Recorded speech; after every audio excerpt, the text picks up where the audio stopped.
วยงามเหลือเกินเชิญแม่เชิญให้ทหารพนักงานทั่วหน้าเชิญมาแวยามสาวเสียงควางมาแวเบิ่งจักมือจักวัน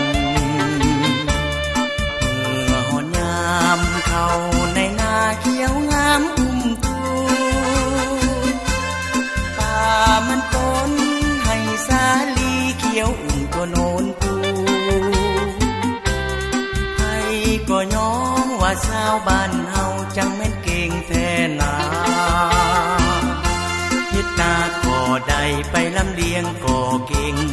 สาวเสียงควางจิตใจปลอดใสดังน้ำนวลท่วมลิ้นไหลเย็น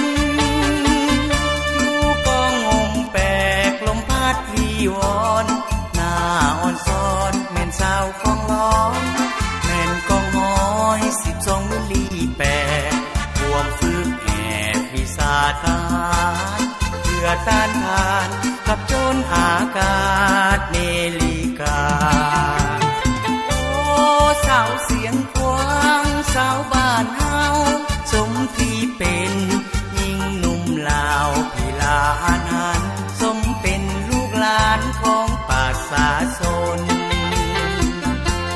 เหมือนนกแอ่นบินเจิดทั่วเมืองลาวน่าฮักแท้แม่สาวเสียงควางหน้าสวยๆตาดำๆข้อกลมคิงบางบ่าพายปืนยิ้มแย้มแจ่มใสร่วมก้าวไปตามเส้นทางปลอดปล่อยประเทศชา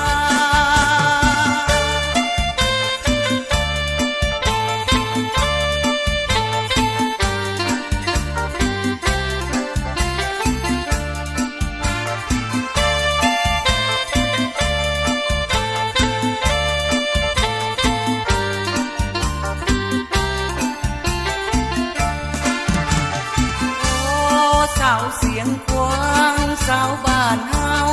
สมที่เป็นยิ่งหนุ่มลาวพี่ลาอาหารสมเป็นลูกหลานของประชาชนเหมือนนกแอ่นบินเจิดทั่วเมืองลาว